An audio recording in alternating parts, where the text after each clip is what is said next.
You're listening to the Plane Talking UK podcast, the UK-based podcast written by a passenger for anyone. And here are your hosts, Carlos Stebbings, Matt Smith and Neville Bounds.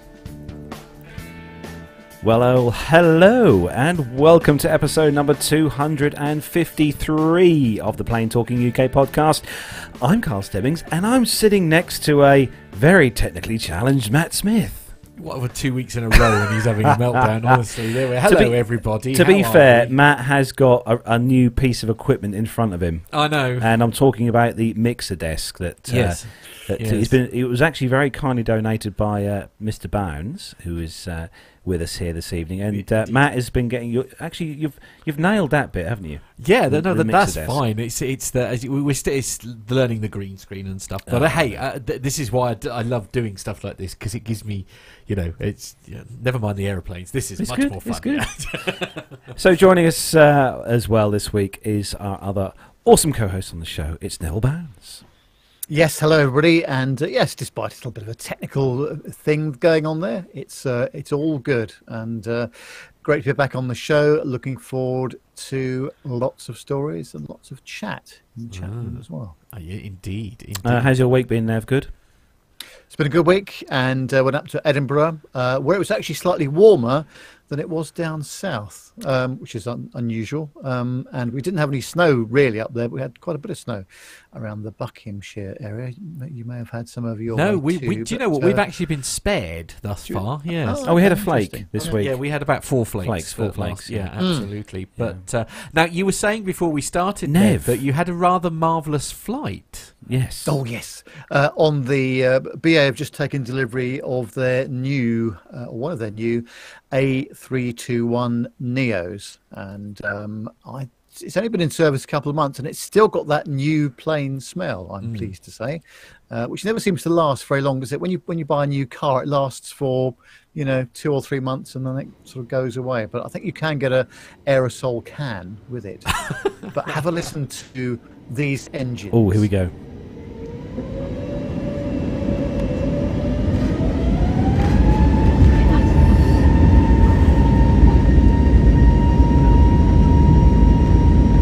It's got quite wide, hasn't it? I've got goosebumps. Look. That runway needs some attention. Potholes there. Yes, that square front wheel is going to get fixed. Oh, honestly. Turbo's just cutting.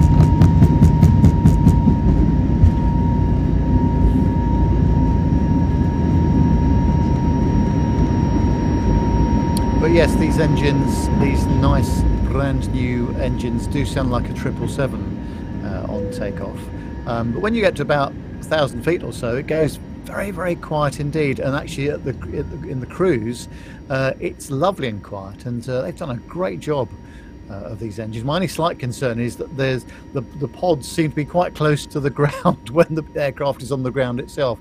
So I'm always a bit worried they might scrape up one side or the other in a gusty conditions. But so what was no, it's this very aircraft nice, again? very nice aircraft. 321. A321 Neo. Okay. So it's like the 320, but got a little bit more length.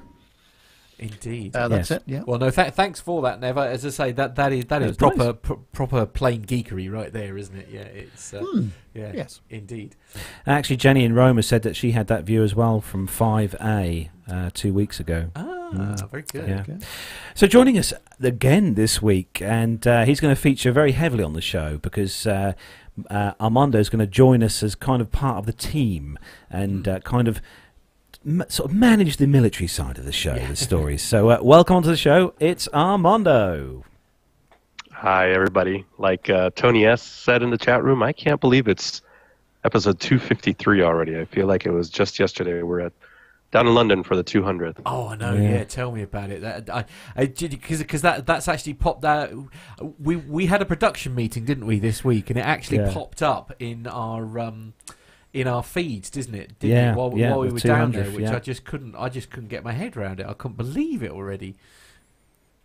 Yeah, and Nev, while you're recording up there in seat 1A, I'll be the correspondent on the battlefield in seat 38F. Well, see how it Frankly sounds. speaking, we need some attention to the military because it's been a little bit neglected, and Yes, one or two it listeners has. have said, "Come on, guys, let's Yeah. have a bit more." Growth. So Armando has very kindly decided to join us on the team and become a big part of the show, which is really good. So we're really we excited. thanks Yeah. Armando for that. But he's actually Armando's got someone in the chat room who's incredibly important this week, haven't you, Armando? Well, yes. She's important every day of the week. But yes, Lara Carry On, otherwise known as Megan, is my wife, and she's changed her name already in YouTube, which is, I guess, makes us official. Oh, Yay. isn't that nice? Say it's the wife. Oh, listen to that. Have you got? Would it used be to that bad yet? form to point her towards the Patreon account at all, or is that a bit too stop early? Behave. Honestly, Mr. Bounce, please. Oh, so I'm guessing then in future episodes, then Armando, when you're back stateside, we're going to see some guest appearances by Laura. Yeah, I can't wait for the chat room to go crazy when Gemma's in the background in your guys' house and Megan's in the background in my house, and it'll be awesome because nobody will be actually listening to either one of us. And No, saying which hi is to probably for the best. Let's be honest. It's definitely the way forward, I think. Actually, Auntie Liz, there's a very good point that Auntie Liz has made in the chat room. Very true, but I actually literally got off the phone with Gemma about 10 minutes ago, and she was going out on a run. Oh. Bear in mind, it's like 5 Dark. past 7 here, and it's dark and wet and cold. Yeah. And she's going through some ridiculously long run around, somewhere. Yeah. Well, Crazy. But no, welcome to everyone who's joined us in the YouTube chat room this evening. Loads of you in there, as always, this week.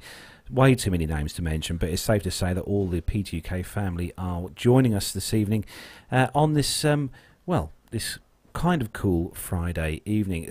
We've had a few warmer than it has been for a few days actually here. Certainly. Did you see, Matt? We actually had a minus 4.2 this week, which was pretty cold, I will say, for us here. Okay, that's a scary number. I know. All I know is that in a very large vehicle, which I'm usually driving around, the last thing I want to see is the word zero. Zero, anyway, zero or minus, because it's all a bit like, no, you're all right, thanks. Yeah. So this week on the show, we've got all the usual news, and later on, we've got a segment from Pilot Pip, which is all about magnetic compass bits and stuff, and it's all about to do with the magnetic effect on aircraft and aviation. So that's coming up midway through the show.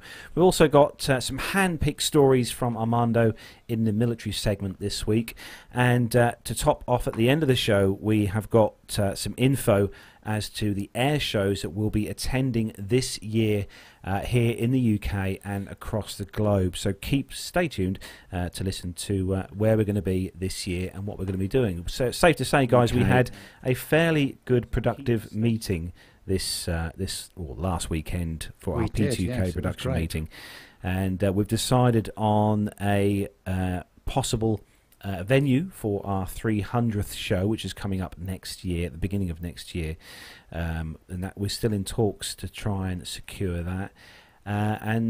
We had a really good discussion. We met Nev and Mrs. Nev's cats, didn't we? Well, that was the highlight. That was the highlight. Honest, yeah. Absolutely. And me and Matt got to actually stand, and this was amazing. We actually got to stand in the NevTech studio, which. Actually, I'm going to trump you there, because you got to stand in it. I got to sleep in it. I got to sleep in the NevTech studio. That is the most surreal experience of my entire life. It's like Owen. I'm like literally like I'm sending photographs. It's like I can't believe I'm actually in the NevTech studio. I'll tell you what, it's a lovely warm room, Nev. I'm not going to lie. Yeah, that soundproofing's very good, isn't it? But it can get a bit too warm sometimes if you're not careful. But especially in the summer. To be fair, given the fact that I am rather guilty of snoring, if I'm honest, I was rather pleased to be in the soundproof room because that's why with the door shut, I thought I stood a good chance of actually keeping it quiet. But yeah, indeed, yeah. Obviously, Armando, you don't have trouble like that, of course, because you're practically perfect in every way. Oh my goodness. I'm actually right in the opposite because my entire room is made out of like concrete blocks, so it's the opposite of the Nevtech studio.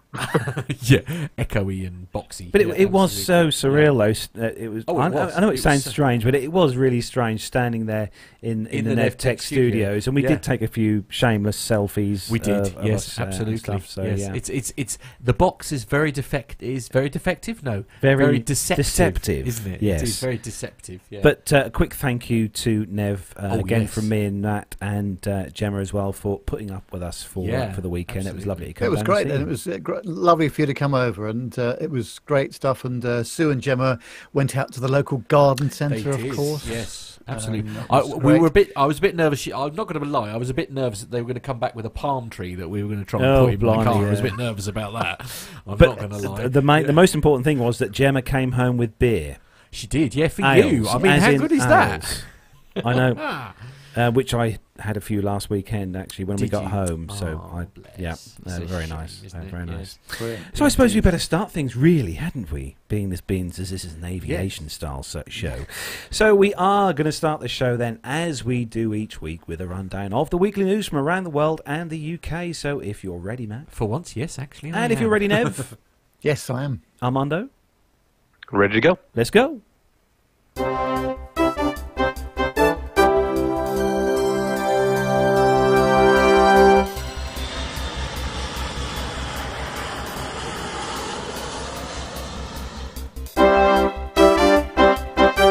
So, kicking off this week's first news story on the popularmechanics.com website, and 15 defunct airlines you might not remember. So let's see how many of these airlines you may or may not remember.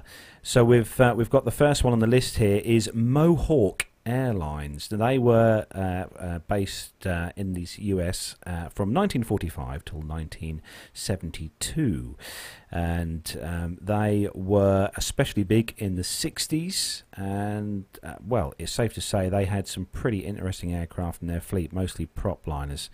But they were a big user, I think, of the ATP, if I remember rightly. But they're not anymore. They've disappeared since. Obviously, they finished in 1972. Next on the list is, if I can get this to load up properly, here we go. Next on the list is, and he says this, it's got the links here and it's not working. Here we go. Oh, why is that not working, Matt? I don't know. It's typical. I'll save you. It was Air California Oh, there we go. with 13 destinations. Orange County, California's John Wayne Airport is where they were based, but they were bought up by American Airlines in 1987. Oh yeah, but you've got the picture there with the 737-200, old school 737. Next on the list, you've got Midwest Airlines, 1984 till 2010, operating out of Milwaukee, and Kansas City. Midwest Airlines was aptly named, and it added a slew of destinations over the years, building out a network far beyond its home turf. A series of mergers ensued in the early 2000s, with the carrier eventually morphing into the budget carrier Frontier Airlines.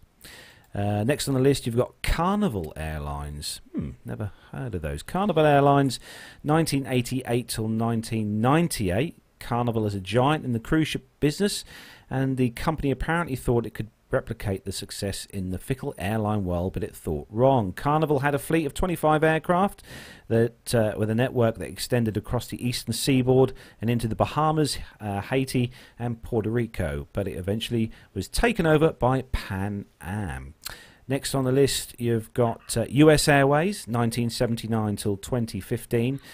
Called All American Aviation when it was established in 1937. The company went through a few iterations before it was ultimately absorbed into American Airlines in 2015. However, the airline will be forever associated with the miracle on the Hudson when Chelsea Sullenberger steered the US Airways Flight 1549 to a safe water landing on the Hudson River. Number 10, people Express Airlines, 1981 till 1987. People Express was a kind of forerunner to the low-cost carriers of today, such as Spirit and Frontier Airlines. Things went well for a number of years, with the airline beginning to offer transatlantic flights to London on a 747 in 1983. But a multitude of factors, such as diminishing returns from a broadening network to typically cheap airfare, contributed to People Express' demise. It was absorbed by Continental in 1987. Number 9, Eastern Airlines, one of my big favourites, not just because of their awesome paint job, but also because they used the TriStar. 1926 to 1991, Eastern came to Providence thanks in part to the federal government's help in the 1930s. And the airline was declared it was ceasing operations in 1991, which is a shame, but I think they've since come back, if I remember rightly. Number 8 is ValueJet, 1992 to 97. ValueJet wasn't around long. It served a network of 28 destinations throughout the US when it existed. One big reason for the sudden and catastrophic crash of ValueJet was when Flight 592 DC-9 plummeted into the Florida Everglades. I remember that one, killing 110 people on board. Another one is Frontier Airlines, 1950 to 1986. Frontier emerged a mega merger between Arizona Airways, Challenger Airways, and Monarch Airlines. It was headquartered in Denver, had hubs in Kansas City and St. Louis, Missouri, and Salt Lake, Utah, and Dallas, Texas. It eventually bit the bullet in the mid-80s, but a niche group of fans still revel in its memory and has quite an online presence today. Number 6, Central Airlines, 1949 till 1967. Central Airlines serviced Oklahoma, Kansas, Arkansas, and other cities dotted around the heartland US. This played into the airline's downfall, as most of the network was made up of sparsely populated cities with no bigger than 20,000 people. Another one, we should all know this one, TWA, Trans World Airlines, 1930 till 2001. Born of a government merger between Western Air and Transcontinental Air Transport in the 1930s, the carrier didn't become Trans World Airlines for another 2 decades, and company was brought by American Airlines in 2001. Number 4, Braniff International Airways, 1928 till 1982. It was based in Texas and carved out a niche serving much of the South, Midwest, and eventually Latin America. Number 3. Now, number 3. Now, this one is going to cause a great deal of amusement, and the reason why it's going to cause a great deal of amusement is because one of my friends goes to a bar that is aptly named this quite often. So if he doesn't burst into laughter when this is put up, there is... You should see what the flight attendants used to wear. So, number 3, it's Hooters Air, 2003 till 2006. You might expect Hooters Air from the fast casual dining franchise of the same name to operate the express service to various Margaritaville resorts and golf clubs, and you'd be sort of correct. Hooters Air flew under the same umbrella of Pace Airlines, which Hooters owner Robert Brooks acquired in 2002. Operated out of Myrtle Beach, South Carolina, and served destinations throughout the US, Puerto Rico, and the Bahamas. Times were good for a few years, but every great party comes to an end, crashing to a halt in 2006. Hooters Air abruptly called quits, and up the jig to the good old was up for the good old guys to drink beer at altitude in the company of women half their age. Number 2, Continental Airlines, 1934 till 2012. Continental isn't so much dead as it's operating under a new name and licensing agreements. The airline merged with the parent company of United Airlines Corporation in 2012, a deal worth $3 billion. Though you won't see the Continental name emblazoned on aircraft anymore, United employees still wear the same uniforms their Continental predecessors wore. And the number 1 is Pan Am, or Pan American World Airlines. 1927 till 1991, Pan Am was also Pan American World Airlines, also known as Pan Am, was an American mainstay with huge ambitions. The airline definitely had its glory days, and it flew the Beatles to New York City in 1964, became an icon of the glory days of jet travel, and wanted to spearhead passenger trips to the moon by the year 2000. Wow! So there we go. A few names there you may not have heard. Any special names there for you, Nev? Nev, that you may have flown Yeah, on? People Express was a very popular and very significant airline, I think, in terms of the low-cost transatlantic thing, and obviously using a 747 to do it with as well. Yeah, that was a very significant airline for the US, I would say. Any biggies there for you, Armando? Yeah, I think Eastern Airlines for me is the biggest one, but more so is the airplanes. There was a couple of Convair 540s in there, and that's what my dad flew, which is pretty cool to see those. Awesome.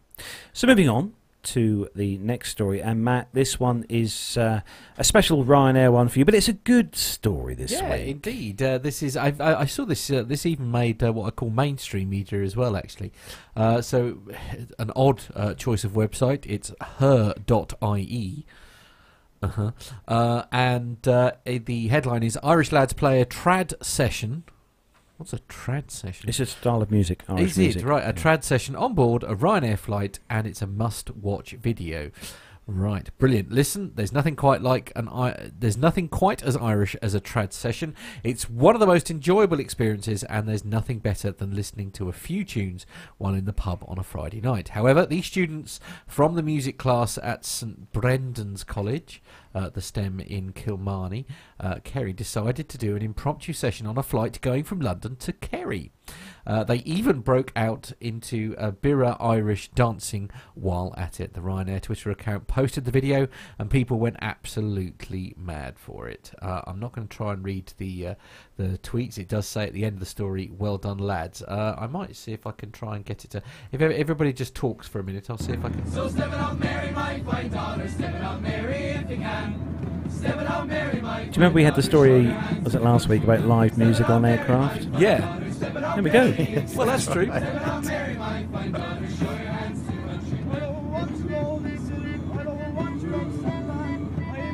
I've never heard it before. This is quite cool.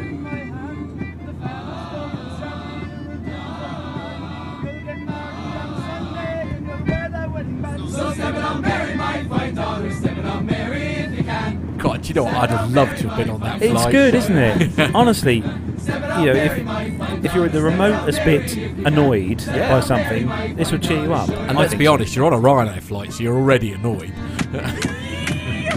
Do they have a seat 1A, Nev? They do, yes, but I don't think it's not the same. Justify that lot there. Yeah, absolutely. What a great I know, thing I'd to like happen. that. Yeah, I'd love that. I think that's yeah, good. Absolutely, yeah. I think we need more live folk groups playing in absolutely. the sky. Yeah, couldn't agree with you more. What do you there. think, Armando? Well, I guess that answers that question of the live acts in the air and whether or not they're going to play over the loudspeaker. Well, yeah. Well, if you're this lot, you don't need the loudspeaker, of course. As you, you're just Miley's just put in the chat room. She says it's a lot better than the stag party that was on her flight today. Right. Okay. Yeah. Yes. There is that, of course. Yeah. Absolutely. Listen, I'm loving it. Sorry, I could really get into this. I wonder how much Ryanair charge for this. Hopefully they got a free flight with all the publicity. It's part of the add-ons. Live entertainment. You've got a spot of dancing. Hey, very good. Well done. Well applause, done. everyone. Well Yes, done. Absolutely. Yeah, we did say, you know, it could be a slight safety issue or anything like that. But I think, you know, when everything's in the cruise, and you know, it's not a transatlantic flight where people are trying to sleep. Yeah. You know, I think it's a good idea. Yeah, indeed. I really do. Jenny Parkinson's just said, I try not to fly on stag party flight days. Yeah. So basically avoid Fridays, I think, isn't it? That's usually... Exactly. So next story, moving on, is a very nostalgic story for you, Nev. This is a good one, and this has been trailed for a little while in the press, but finally the details are available, and it's on the businesstraveller.com website, and it says that BA is going to paint a Boeing 747 in a retro BOAC livery. And BA has announced plans to paint selected aircraft with a series of retro liveries as the carrier celebrates its centenary year in 2019. The first aircraft to receive a commemorative paint job will be a Boeing 747, registration Golf Bravo Yankee Golf Charlie, which will be painted in the 1964 to 74 era British Overseas Airways Corporation livery. BOAC was a direct predecessor of British Airways, having combined with BEA, British European Airways, to form the British Airways brand in 1974. The retro-painted aircraft will arrive at Heathrow on February the 18th and will retain the livery until its planned retirement in 2023. That's very good news, isn't it? And the BOAC is the first of a number of retro designs set to be unveiled this year, with BA using it as an opportunity to revisit history of UK commercial aviation in British Airways' centenary year. BA said that the Boeing 747 had been chosen for the BOAC livery, as it is a later variant of the same aircraft that adorned the design when it was initially in operation. The carrier stresses that all new aircraft entering the fleet will sport BA's established Chatham Dockyard design, including the forthcoming A350s, the first of which is due to be delivered to the carrier this year. Details of previous commemorative liveries, including the Golden Dove during the London 2012 Olympics as well. I've been on that A319 actually. And commenting on the news, Alex Cruz, British Airways chairman and CEO, said, "So many British Airways customers and colleagues have fond memories of our previous liveries, regularly sharing their photos from across the globe. So it's incredibly exciting to be reintroducing this classic BOAC design. Our history has shaped who we are today, so our centenary is the perfect moment to revisit our heritage and the UK's aviation landscape through this iconic livery." British Airways traces its history back to August 1919, when Aircraft Transport and Travel Limited launched the world's first daily international air service between London and Paris. That's incredible, isn't it? This actual aircraft, the 747 that they refer to, Golf Bravo Yankee Golf Charlie, was at Heathrow on Tuesday, because I saw it parked up at Terminal 3. But they're flying it over to Dublin, if it's not already there, to do the paintwork on it. So that's going to be fantastic, isn't it? I said to you, Nev, I love this BOAC livery. I think it looks, it looks, when you see the pictures from when this was on their, the original aircraft, it looked really good. And I wonder, Nev, whether BA are going to bring out the old Landor livery for a reprint. I have a sneaking feeling they might. Because I love that. It was one of my favourites. I think this is a great idea, because obviously, sort of when an aircraft has been in service for quite a long time, it's a great way of giving the plane a bit of a refresh. Just giving it, all right, using the retro thing in the centenary, because they're saying they're going to leave the colour scheme on there basically until it retires. Obviously in any new aircraft that they're buying and come into service, obviously it'll have the current thing on it. But I think this is a great idea. I love anything like this. I've got to be honest. But it's there's been quite a few airlines now across the globe, including in several Europe. Several American carriers. I think Armando painted in retro, old school liveries. Yeah, I love seeing. I think American Airlines has their flagship colors on one of their 737s, and it's the exact same paint scheme that is sitting in their training facility at Dallas on their DC-3. Oh, cool. I just think it's beautiful. It's all polished aluminum and. Beautiful aircraft. Yeah. Neil Lamborn said in the chat room actually that he thinks that the Landor livery may be going on a 787. So cool. Possibly that would be awesome. That'd be really strange actually to see that on that. But no, it's good. I think a lot of the airlines have done this retro thing. Scandinavian, I know, done one on theirs, and also Lufthansa. Yeah. I think have painted one of their 747-8s as well in a retro livery. Yeah. So next story, moving on, is one for you, Armando. Yeah, and because here at PTUK we're on the cutting edge of news, I think this may have some developments as the show goes along. The chat room is saying that the government shutdown is temporarily halted, so I guess temporarily opened. But we'll continue on. This was from a local news outlet in Charlotte, North Carolina, talking about how the TSA is trying to bolster its reserve of backup officers, as at the time of this writing, the government shutdown continued. CNN obtained an email from TSA executive that was sent to TSA officials in more than 10 states and more than 100 airports, asking for some employees to move from the airport they usually work at to there's been a lot of reports of TSA officers calling in sick while temporarily working without pay, which obviously is a concern for many travelers. Let's see, a traveler, Linda Allen, said, "My biggest concern is getting through security checkpoints and just ensuring that passenger safety is best kept while this government shutdown is going on. But I really do hope it ends soon." And there was a couple other articles that I was looking at.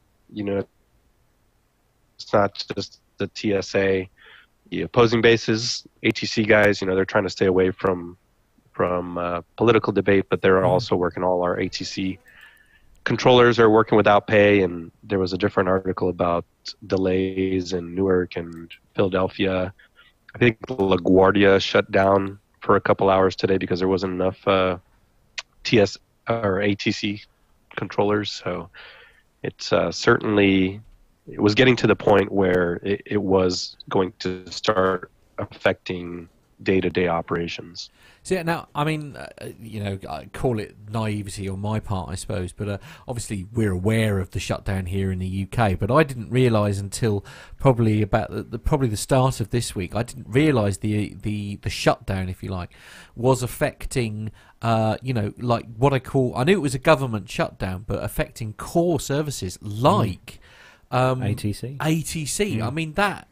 The fact that those guys are still, I mean, all right, okay, some have been phoning in sick, etc., and I suppose you sort of read between the lines there, really. But the very fact that they've been willing to turn up for work, knowing full well that they're not getting paid.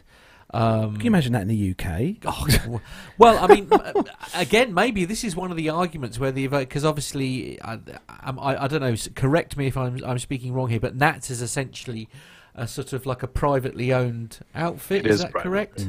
Yeah. And so obviously something like that, I would like to think could never happen because it's sort of been detached from the government. Therefore, if there was a government shutdown, I mean, who knows what's going to happen when? See, I've done quite well. We're 32 minutes in, and I've only about to say the word Brexit. So this is kind of a middle ground, right? And without getting into a political conversation, so in the U.S., it is all government. So the FAA is part of the Department of Transportation, and that was one of those departments that didn't get their funding in this bill. The TSA agents are part of the Department of Homeland Security, which was also affected by not signing basically the budget. So those employees will get back pay. That was a bill that was passed fairly early on in the shutdown. Yeah. However, why I say it's kind of a mix of both is that there are a lot of contractors. So the FAA also has a lot of contract employees that are doing just as important jobs, right? Whether it's airman certification, aircraft certification, or just the administration of the administration. Those employees are not going to get back pay if they didn't get paid. So it's certainly just disruptive to everything, and and there's plenty of stories out there about the Coast Guard, who is actually not under the Department of Defense, even though they're a military service. They fall under the Department of Homeland Security. Yeah. So the U.S. Coast Guard was not getting paid. I mean, I just can't get my head around it. It sort of frightens me, really. I mean, and I have respect for those who are turning up for work. It's just you just don't realise that what sort of effect this is having. As I say, without wanting to get too political, the bottom line is these guys are doing an absolutely vital job and they're not getting paid. As you say, I mean, they get back pay and all that kind of thing, that's fine, but that, we all have bills to pay, and I don't suppose their creditors, mortgage companies and things like that. Well, we won't take that payment for 2 months. That's okay. Indeed, absolutely. So I guess since this is an aviation podcast, the moral of the story is if you're going through an airport, and you may have a little bit of a delay because your TSA security screener isn't completely happy. No. It's probably because they're not getting a paycheck. So just be a little bit patient. Yes. And if you get to your airport and your flight is delayed, just be a little patient because those ATC controllers are also working without pay. Yeah, exactly. Indeed. And let's hope for everyone's sake this comes to an end very, very shortly. Very shortly. So, moving on to the next story. And this one is on the lfpress.com website. The headline, London Airport lands direct flights to 3 cities with discount airline. So a low-cost airline coming to London with new direct services to 3 major Canadian cities could boost the airport's passenger traffic by 40%, officials say. London International Airport is adding 3 new destinations, Halifax, Edmonton and Abbotsford, and Canada and Greater Vancouver, with WestJet's discount airline Swoop. A move that could add more than 200,000 travellers a year, said Mike Seabrook, the airport's chief executive. This is the biggest news to happen to the airport, he said, and no one has added as much capacity as we are getting now with Swoop, he said. Swoop will offer daily direct flights from London to the 3 markets. Fares from London haven't been announced yet, but Swoop also flies from Hamilton, where its flights to Abbotsford start at $159 one way, to Edmonton at $75 and Halifax at $79. The price can spike several $100s depending on day, time and service. They think it will be successful here in southern Ontario. We have a population of 2.5 million. We can draw from that, he said. History has shown that when you put direct services in, it expands the catchment area. We can get more people from Chatham, Sarnia, Windsor and Kitchener to come to this airport, he said. Last year, more than 536,000 passengers flew from London, a 3% increase over 2017. But this could move could add more than 200,000, nearly a 40% projected hike, Seabrook added. This announcement will get us close to staggering growth for a full year. It could be double our passengers. Swoop will operate Boeing 737-800 aircraft with 189 seats and projects it can fly with more than 80% of the seats sold on average. Now the London airport offers daily flights through WestJet to Calgary, Toronto, Orlando, Florida, and Air Canada flies from London to Ottawa, Montreal and Toronto. There are also warm weather charters during the winter through Sunwing, Air Transat and WestJet, and you can now get to more destinations in Canada without connecting through Toronto, said Seabrook. Now I think it's safe to say that looking at the pictures here that Swoop has certainly got a distinctive livery. It's very pink, and yes. Their interior also breathes pinkness, I will say. I shall pop that. Matt will pop it up on the screen now so you can see. The screen now. Yeah, that is quite. It's very pink. It is very pink. It is. I think Swoop are sort of turning out to be the kind of Canadian version of Ryanair. I think same aircraft. I don't think they'll thank you for colour. that comparison. Well, no. They'll obviously be far better as an airline. Of course, yes, absolutely. But no, good on them. Good on them. More choice for the people in Canada, so that's good.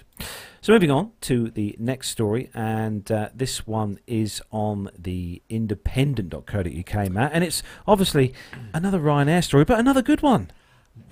Wow. There we are. I know. I'll spoil it this week. Bear with me. I'm being told off for having an ad blocker on, so you'll just have to bear with me while I try and work out why. So the story then goes, as Matt sorts his ad blocker out, but it says here, buy Ryanair, fly private. That's the promise from Manchester Airport as it reveals plans for an exclusive terminal. The airport, which is the 3rd busiest in Britain, is planning an experience called Premier Air. For prices starting at £50, passengers will be able to avoid the busy public areas of the existing terminals. The traveller can park in a secure area, check their bags in, wait in a private lounge and go through a dedicated security channel. Shortly before departure, passengers will be driven straight to their plane in a private transfer car. The service may appeal to premium passengers on long-haul airlines such as Emirates, Singapore Airlines and Cathay Pacific, but it could also be used for a short hop on Ryanair to Dublin or on an EasyJet flight to Alicante. The facility could appeal to less mobile but well-off passengers, the airport claims. The total walking distance from arriving at the terminal to the aircraft door will be under 20 metres. That's good.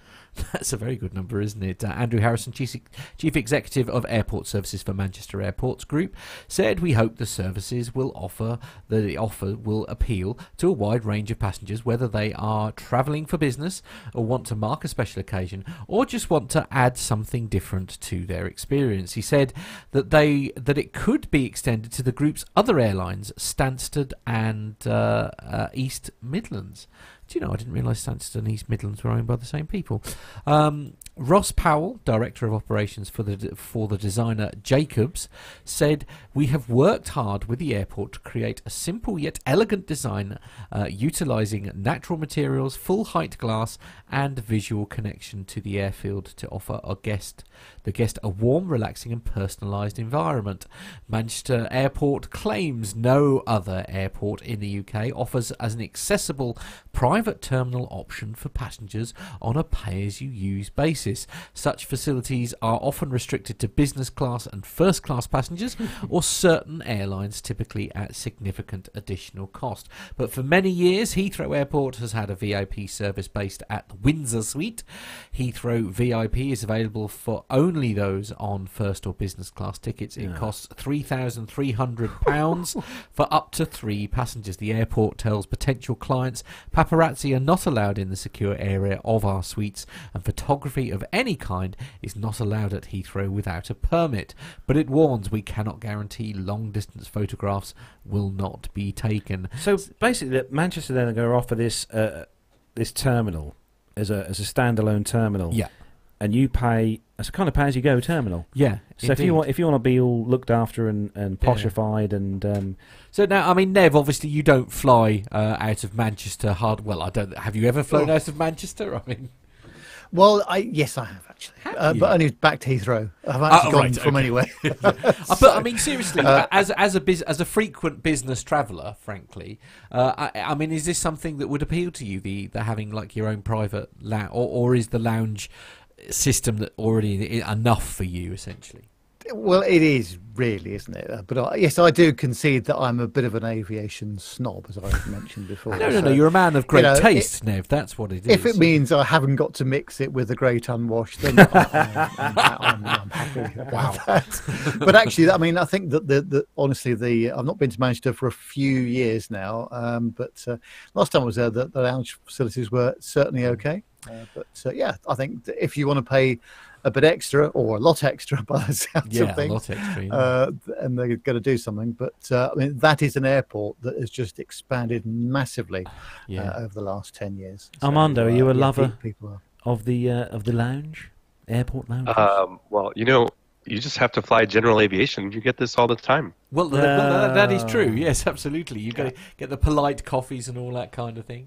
You get coffee. You show up. There's usually a lounge. There's free Wi-Fi. There's somebody to take you out. You can either walk out to the airplane, somebody to take you out. I've even landed places in the U.S. Actually, I took Megan down to Destin, Florida. We landed, and they showed up with 2 rental cars, a white one and a black one, both with the air conditioning running. Both had cold waters, and they said, "Oh, they got." And we flew in a Cessna 172. They said, "Have your pick." Black or white? Yeah.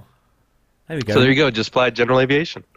So perhaps, Nev, you could employ Armando as your private pilot. Yeah, absolutely. Yes, I could have him on a bit of a retainer, maybe $5 a week, something like that.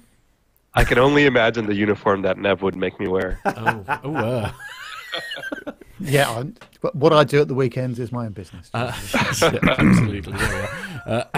Anyway, moving swiftly on. So, Nev, next story is for you, and it's a worrying story if you own a Samsung phone again. Well, I'm surprised you've given this story to me, Carlos. I know, a bit of a faux pas. Yeah, but anyway, it's on the Aviation Herald, and we like the Aviation Herald very much. And it says that British Airways A380 over the Atlantic on January the 21st, 2019.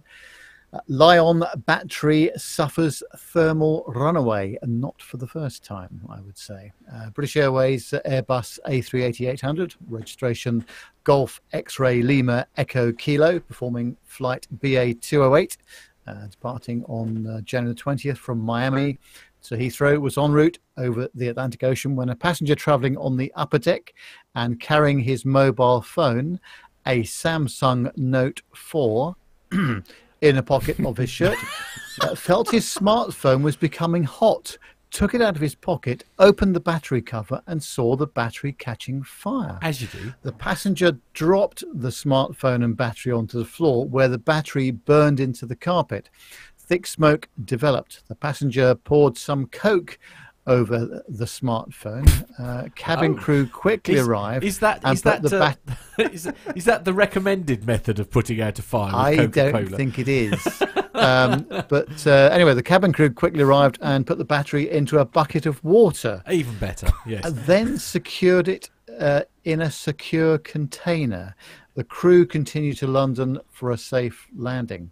The aircraft remained on the ground in London for almost nearly 5 hours, actually, 4 hours, 50 minutes, then departed for flight BA 209 to San Francisco. 2 passengers reported independently about the occurrence. Each observed different details of the summarizing narrative, which we just mentioned. And there's a picture of the damaged carpet. Indeed, now, yes. We've spoken about thermal runaway battery thingies for it seems like a very long time now. An eternity. You've just got to think, haven't you? A lot of people have got sometimes 2 phones on them, plus their tablet as well. And all of these things use that kind of technology. Battery packs. I'm sure there are aircraft and crew procedures now to deal with these sorts of situations, because they could happen, couldn't they? My phone's on fire. Grab the gin and tea. No, use Coke. Excuse me. I'd rather watch my phone go up in smoke than put it out with a gin and tonic. Well, it is an iPhone, Matt. Oh, Anyway. boy, excuse me. We don't have that problem. Thank you very much. Nev, are you aware of a situation where an iPhone? Anyway, moving on to the next story. And well, let's be honest. It is the battery technology Yes, here it is, where the thing is. And actually, I don't know about you, but when I'm charging my iPhone with the induction charger thing, where you just stick it on there. Very and hot. by the way, the BA Lounge at Heathrow have now got induction charging facilities, so I stuck it on there on Tuesday.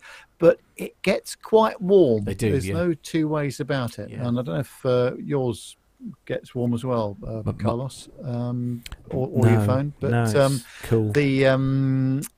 Stuff can happen, and there's, I say, I'm sure all the airlines now have got procedures to deal with this, or at least they've briefed the crew on what the possibilities might be. Indeed, yes. Before we move on to the next story, we have a small person watching the show, so our relevant. Well, I'll leave you to do it. You're better at doing it. He's got experience with doing shout outs. Yeah, I know. So obviously, you all know Jonathan Warner and. His lovely daughter. I like to refer to him as our resident military man, Ramona. Yeah, Ramona. But it's safe to say that when you're watching P2UK, it can be a family affair, as we can see by the picture that Matt's going to pop up on the screen there. There we go. Oh. Hi, Chloe. Hello. So everybody in the chat room say hello to Chloe, who's watching with her dad, Jonathan, long-suffering Jonathan. I know. And can I just point out the VC10 in the background model there? Very nice. Yes. Yeah, is that one of those grey things again? It's half and half. It's commercial airliner and military. Is it? So yeah. Right. Okay. Yep. So hello to you, Jonathan. Funny. I got a chance to meet Chloe down at Bruntingthorpe when Jonathan was down there, and she's such a trooper because Jonathan and his buddies were so focused on the aircraft that honestly she could have just run off and bought ice cream or whatever. But excellent. Yes. She was an excellent trooper, and she was fun to hang out with. Oh, there we are. There we go. Yes. Well, thank you for watching, Chloe. Much appreciated. Very good. Okay. So Armando, you've got the next story about flying cars. Flying cars. Here we go again, right? From 1950 till now.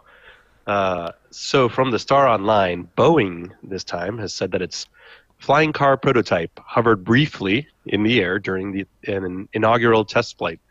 A small but significant step as the world's largest plane maker bids to revolutionize urban transportation and parcel delivery services. Boeing is competing with its arch-rival Airbus and numerous other firms to introduce small, self-flying vehicles capable of vertical takeoff and landing. The investments, fueled by leaps in autonomous technology, as much as frustration with road congestion, could change the face of aerospace industry within the next decade. So Boeing's 30-foot-long or 9-meter aircraft is part helicopter, part drone, part fixed-wing airplane, lifted off in just a few feet off the ground and made a soft landing after less than a minute of being airborne on Tuesday at an airport in Manassas, Virginia. This is what revolution looks like, and it's because of autonomy. John Langford, president and CEO of Boeing's subsidiary, Aurora Flight Services, said in a news release. Let's see. Boeing is working with startup Spark Cognition and the U.S. FAA to develop traffic management system for three-dimensional highways, as well as the regulatory framework that will allow waves of autonomous vehicles to zip safely around buildings, the company has said. Boeing bought Manassas-based Aurora Flight Services or Flight Sciences last year to speed the development of a fleet of autonomous air vehicles. With Aurora, Boeing is also working on Uber technologies, Uber Air service for flights that are planned to be available for order via smartphones around 2023.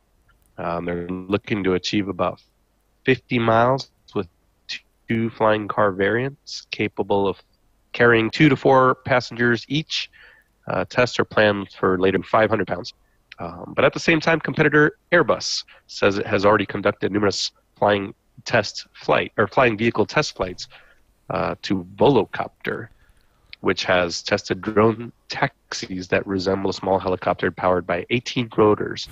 And the last company, Aeromobile, with a stretch limousine concept that can turn into a fixed-wing aircraft.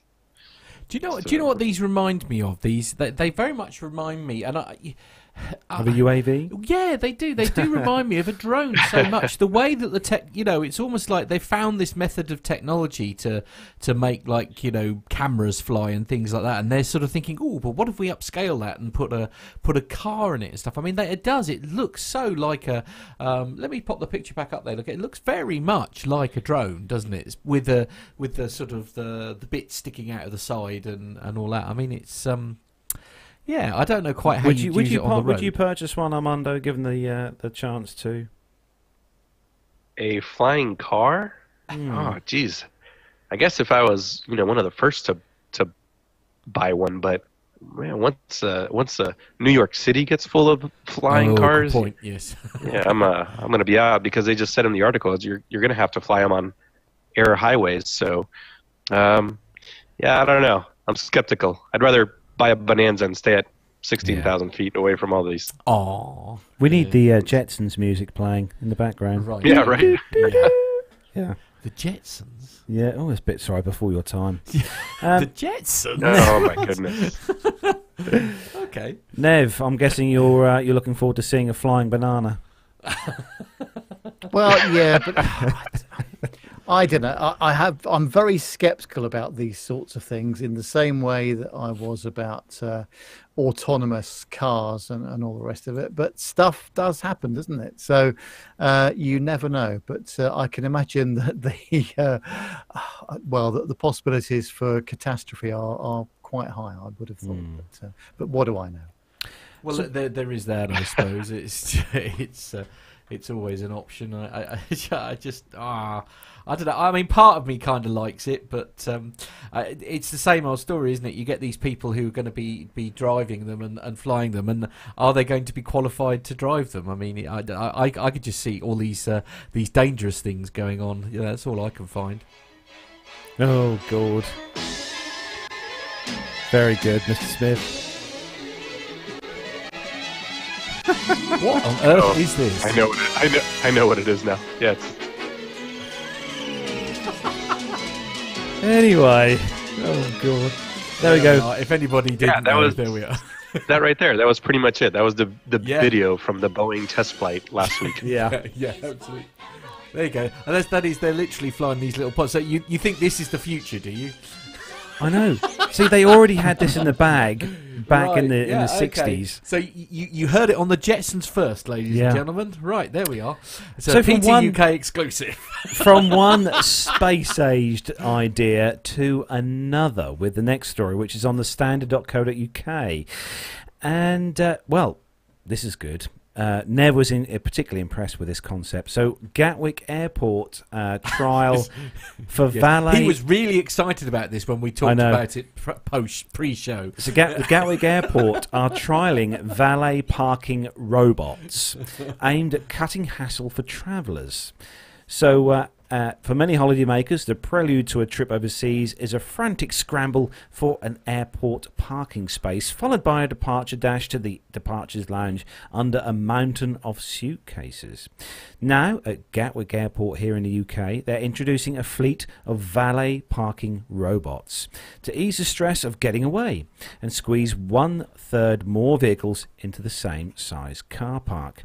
Under a trial which begins in August this year, travellers will leave their car in a dedicated drop-off zone, summon a droid booked by an app and a touchscreen. As the customers are shuttled to the terminal, the battery-powered robot will pull up to the car, slide a forklift style and a ramp under the chassis, and use military-grade GPS to ferry it to a secure bay without the need for keys. The autonomous droids, codenamed Stan, and likened to a robot in Pixar's 2008 movie WALL-E, scan each vehicle's size and shape to safely steer them to their destination. And because there is no need for the driver's door to open, they can be parked more tightly together. Each booking is linked to the passenger's flight number to ensure their car is ready to collect from the same location upon their return. The 3-month pilot scheme, revealed in a planning application to Crawley Council, is proposed to begin at the height of the summer getaway, using technology developed by French firm Stanley Robotics. Similar systems are being trialled in airports in Paris, Lyon and Düsseldorf as well, but this would be the first time it's been used in the UK. Stephanie Ivano, Stanley Robotics co-founder, said that we call it a valet parking robot because people just need to drop off their car at the entrance of the car park and then they can basically leave and catch their flight. But it's doing more than just valet parking. He said the passenger feedback was overwhelmingly good during a 5-month trial at Charles de Gaulle Airport last year, where the system operated so seamlessly that customers were not even aware a robot had been involved, apart from the dings in the door when they got back. They did not understand that their car would not stay in that wide space where they'd left it. They were just wondering why the car was in another position when they returned, he told the industry website Airport Technology. Gatwick's trial will take place in part of the South Terminal's long stay car park, where lampposts and 170 spaces will be removed to make way for 270 spots and a robot-friendly surface laid. Nev, I want to talk to you about this one. Now, you're quite rightly very, very proud of that delightful banana that you worked very, very hard to earn and own. How would one feel about a robot parking it for you, taking it to your long stay parking position? Well, I have to say that there are some people that have complained about the regular valet parking before, where their cars come back with dings and dents and all the rest of it. I don't use any of that at all. I prefer to park it myself. But don't you think this is a problem? This is a solution looking for a problem. I mean, build a bigger car park. I mean, build another story on the top or something like that.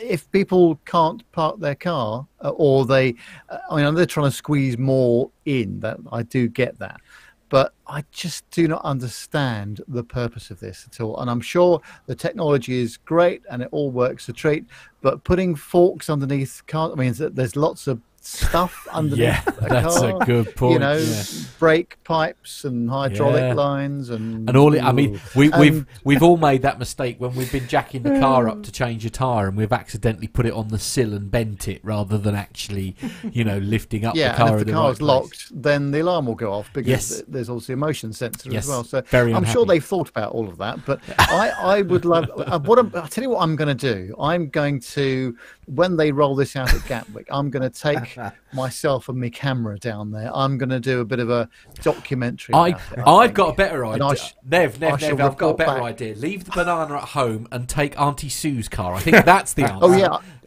I shan't be using my car, that's for sure. Yeah, absolutely. Actually, Lane Street is said in the chat room that Wally, as Matt kind of put it there, will be Ubering with your car while you're on holiday. Yeah, I see what you did there. Yeah, very good.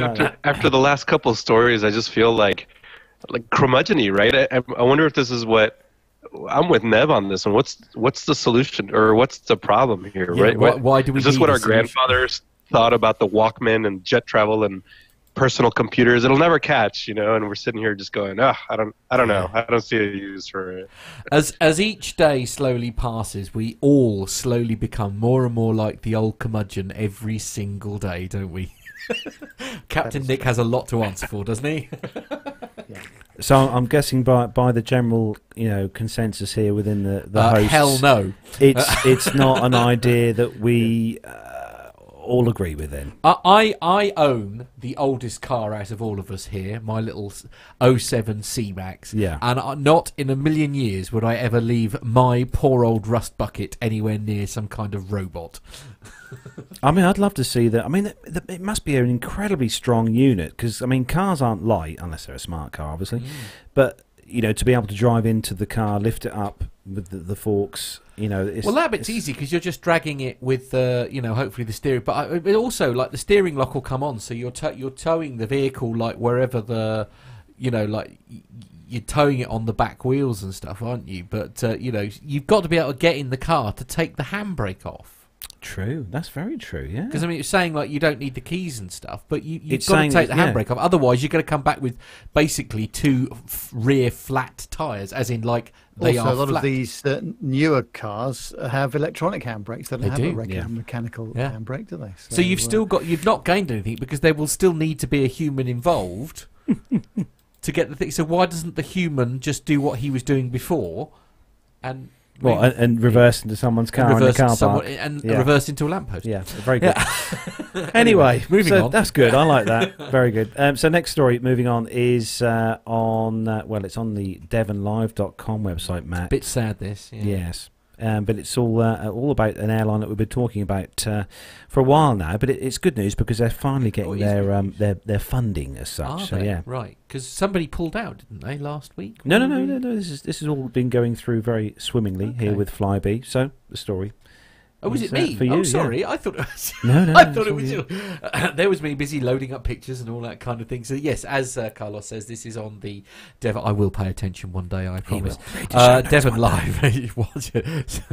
Indeed, Devon Live is the newspaper, and the headline is, well, there isn't really a headline here other than these Flybe issues assurances amid worries over its future. So troubled Exeter-based airline Flybe says it has already received the first £10 million in crucial funding as part of its takeover, and amid shareholder unrest over the deal. In an update to clarify details of the sale, Flybe sought to assure that it continues to receive payments from its credit card acquirers, which it has been vital to its survival. It said the arrangements with the company's credit card acquirers and banks are important to enable Flybe to continue to trade, and are conditional themselves upon the SPA, that's the share purchase agreement, completing. The group, which is being bought by a consortium of buyers comprising of Virgin Atlantic, Stobart Group, and investment firm Cyrus Capital Partners, last week overhauled its takeover after the carrier failed crucial financing terms. Flybe said that it had failed to meet the conditions for receiving a promised £20 million bridge loan under the original takeover deal, as credit card banks clamped down amid fears over the airline's financial security. But the consortium of bidders restructured its takeover in a bid to speed up the deal and offer immediate financial support to Flybe with a revised loan of up to £20 million. The buyers will instead pay £2.8 million to take control of the main trading company Flybe and the online arm Flybe.com in a deal set to complete by the 22nd of February, while later completing the purchase of the wider holding company for a 1 pence share, or for 1 pence a share. However, its biggest investor, London-based asset management Hosking Partners, is reportedly considering legal action over the cut price takeover, accusing the company's directors of breaching their obligations to investors. It is understood Hosking Partners wrote to Flybe's directors expressing concerns that it had allowed allowed a false market to develop by failing to notify the city of its financial position quickly enough, a letter that was also sent to other city regulators. Flybe confirmed on Thursday that shareholders will not be able to vote on the initial sale of the main trading assets of the airline, but only the 1p a share of the remaining holding company. Under the takeover plans, the airline will be combined with Stobart Air in a joint venture called Connect Airways. So does that mean we're going to lose Flybe as a carrier then? I think it's going to be absorbed into the Virgin Atlantic under the banner as such. Yeah, because Virgin Atlantic, was it last week or the week before we read a story where Virgin Atlantic were looking to sort of start a regional line, and they'd had a couple of failed attempts, haven't they, doing it, which is why they've brought Flybe. So anyway, Cyrus will own 40% of the new company, while Virgin and Stobart will take 30% apiece. Flybe Chief Executive Christine Orers-Widener said earlier this month the firm had been forced to seek a buyer due to the higher fuel costs, currency fluctuations, and Brexit uncertainty. Flybe has also agreed with Vueling Airlines to sell its slots at London Gatwick Airport for £4.5 million. Vueling is a subsidiary of British Airways owner IAG. I won't go on. You get the idea, but it's good because this has obviously helped Flybe out. You know, it would have been a terrible shame if the airline would have just disappeared. But I'm just a bit worried that the name Flybe is going to disappear. If it's going to be, it's going to be replaced with this new. I'm fairly sure that's what's going to happen, isn't it, Nev? With the airline, it will just be absorbed under the Virgin banner as such. Yeah, and Virgin will have a this short haul kind of route network, which was obviously originally owned by Flybe. Nev actually made a very good point a few moments ago via a message that I received that. If you look at the picture on that story, Matt, of that Flybe, that's a Dash 8, isn't it? Q400, Nev. It is, yeah. Yeah, and Nev, you were commenting on a certain fitment to that aircraft. Well, clearly they've got the wrong size of wiper blades on it. I mean, it cleans the top of the aircraft beautifully, but that is a very good point. Not the windscreen very much. Indeed. So if we've got any Dash 8 Q400 pilots watching the show, would like to shed some light on the kind of interesting... Seem a little large for the surface area to which they are wiping, shall we say. Yeah. I mean, do they do most of the front of the aircraft as well? Perhaps they just ran out of the correct part and they got all these Mondeo ones or two. We'll just stick those on. There is that. These Ford Jody Ruger flew the Q400, so you could ask her. Yeah, I just looked it up, and Flybe's got about just over 2,300 employees, 85 aircraft. So whatever happens with the merger and the absorption, then just kind of wish all the employees the best. Well, very true. Fingers crossed, the impact on jobs will be absolutely minimal. Yes, indeed. So Nev, next story, some good news from Jet2. Yeah, this is a real surprise to me, actually. I didn't realise how many aircraft Jet2 operated. But this is on the Yorkshire Evening Post.co.uk. And Jet2 have just taken delivery of their 100th aircraft, which is a 737-800. It's the final plane in an order of 34 placed by Jet2 to arrive at its UK basis. And this one's going to be based at Leeds Bradford Airport. The aircraft seats 189 passengers, and it's going to enter services on Jet2's Leeds Bradford routes within the next few weeks after it's been fitted with seats and other furnishings. Yes, quite important. Seats are quite handy, I think, certainly. I think so. It's worth having them. Jet2 managed to negotiate a significant discount with Boeing on the quoted price of $3.3 billion for the bulk order. They've been taking delivery of 737-800 since September 2016. The new aircraft will enable Jet2 to expand its operations from Leeds Bradford Airport. It's already announced plans for 3 new destinations and increased capacity on popular routes this summer. Jet2's CEO Steve Heapy said the arrival of the 100th aircraft into our fleet is a momentous occasion and demonstrates the confidence we have in our growing business. Operating a Sorry, guys, I'm getting some horrific echo from something else at the moment. Okay. Anyway, I'll carry on. Operating a fleet on this scale means that we can continue to increase capacity, offering holidaymakers more choice and flexibility than ever before when it comes to getting to Europe, the Canary Islands, and the Mediterranean. The Boeing 737-800 is part of the successful next-generation 737 family. It's known for its comfort, reliability, fuel efficiency, and advanced engine and wing technology. The aircraft can fly approximately 3,000 nautical miles, up to 900 nautical miles, more than the earlier 737 models, and 175 nautical miles further than competing aircraft. It also consumes 5% less fuel, whilst carrying more passengers than competing aircraft. It features the 737 Boeing Sky interior, which includes sculpted sidewalls, a window design that draws passengers' eyes to the window, and an open cabin with extra legroom. Well, Jet2's plans are for 3 new summer destinations, Crete, Bulgaria, and Turkey, and a 16th aircraft is to be based at Leeds Bradford, which will add 100,000 more seats during the summer season. They're going to have extra flights to Alicante with 20 departures per week, an extension of seasonal flights to Malaga with more capacity at Easter and the October half term. They have 18 weekly services to the Canary Islands, which is Tenerife, Gran Canaria, Fuerteventura, and Lanzarote.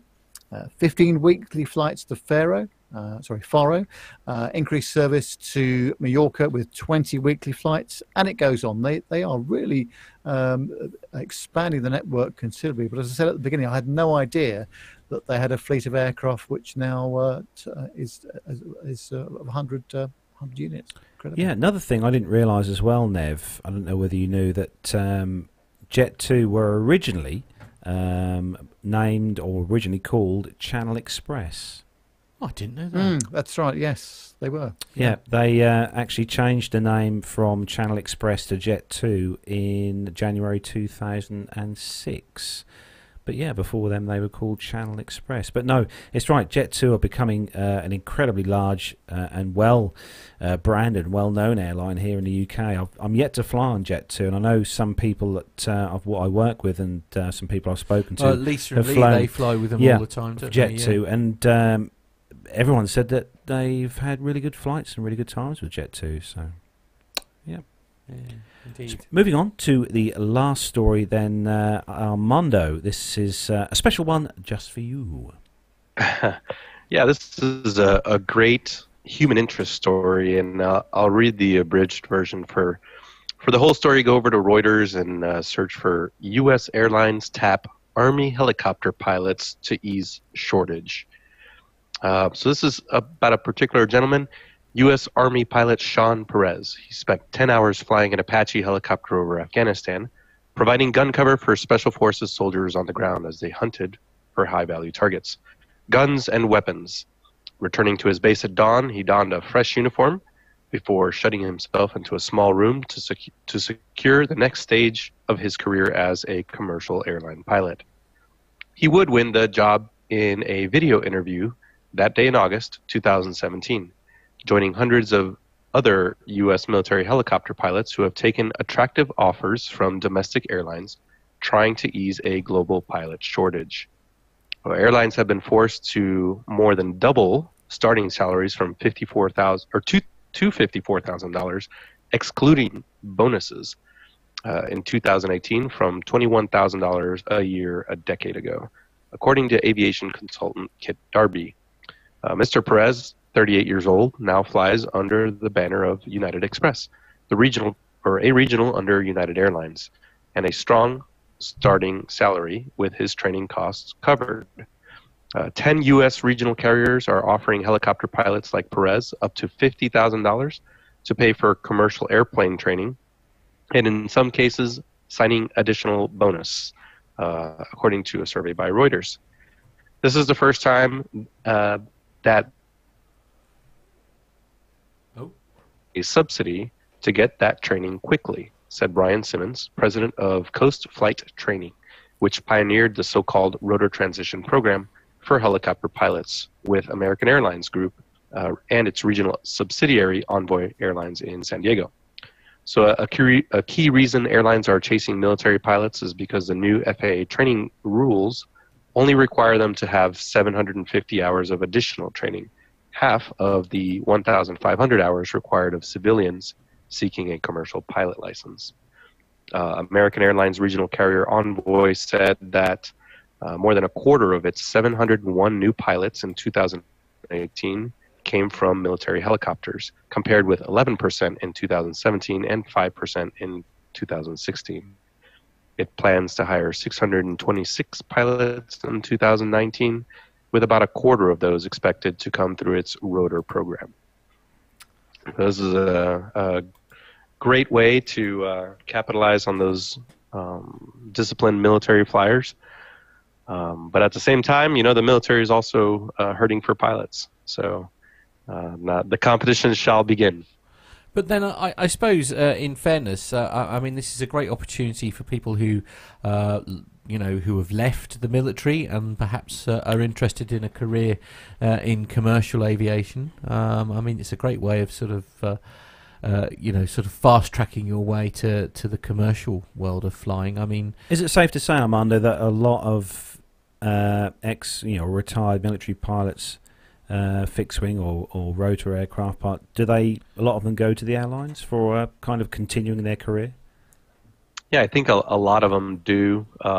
Usually, so the pilot commitment, at least in the Air Force, is about 10 years, sometimes 10 to 15 years. I think Captain Bell can probably chime in and give me an exact number. But,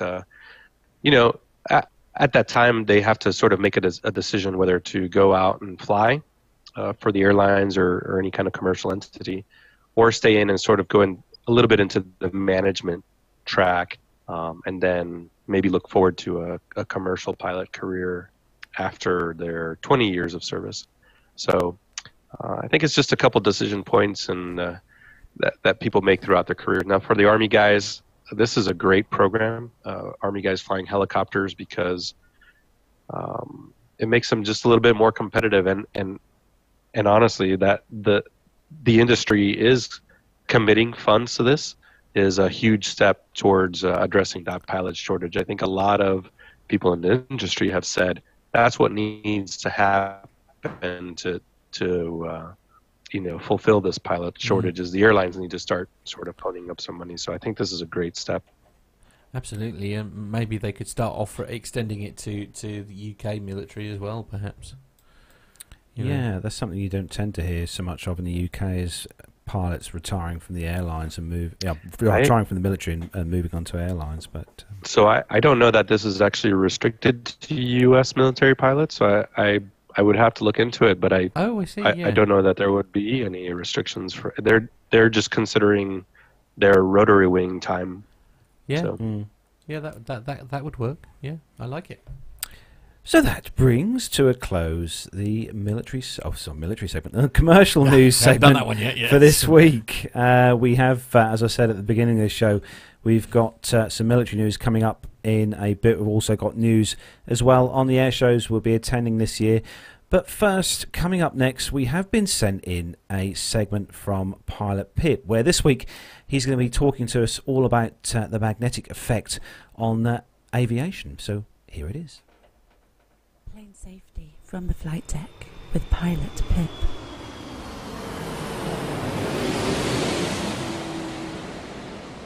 Hi everybody, Pip here. In this segment I'm going to be talking about magnetic pole reversal and how, if it happens, it might affect aviation. In one of my segments from 2018 we looked at something that I enjoy, which is astronomy and the stars and the night sky. And we talked about using the night sky and the tools it gives us to find your position on the Earth and to find where north is. Do you remember that? Well, I hope you've had a chance to go out and give it a go yourself to locate the North Star and use an outstretched fist to work out your latitude. Hopefully we'll be returning to that in future segments. But today I want to talk about the other north. Huh? The other north, I hear you say. What do you mean, Pip? Well, as I'm sure you're aware, there are in fact two norths, which is rather confusing. We have the geographic North Pole, which is that point on the top of the planet and on the bottom of the planet, indeed, at the South Pole, about which the planet rotates. That's the geographic North Pole.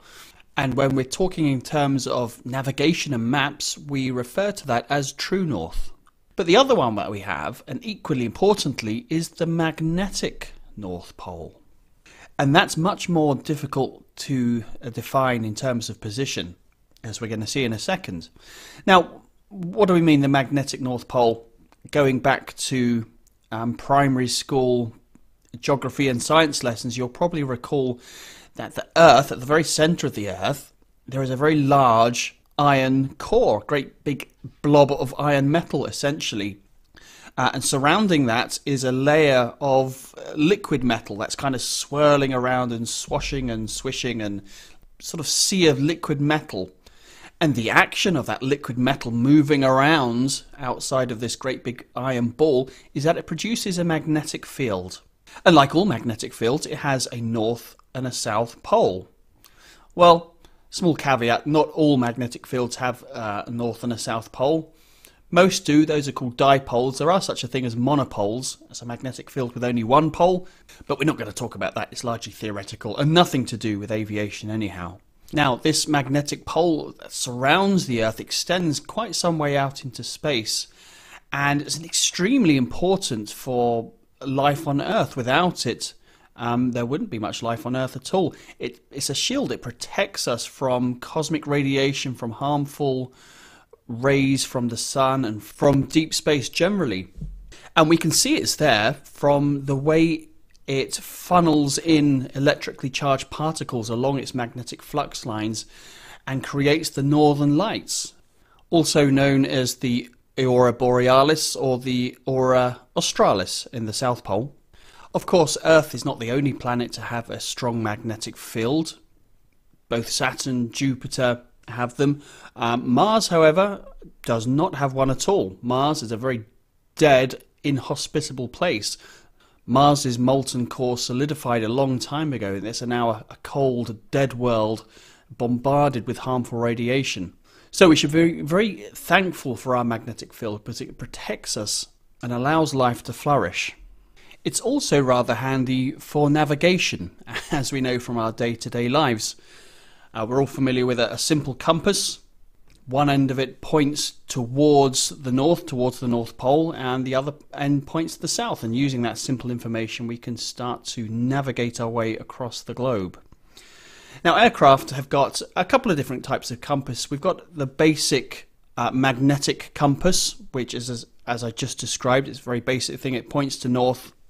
It's usually suspended in a liquid-filled ball. It floats around there, so it's kind of subject to various turning errors, and it's prone to acceleration errors, but it's a good standby instrument.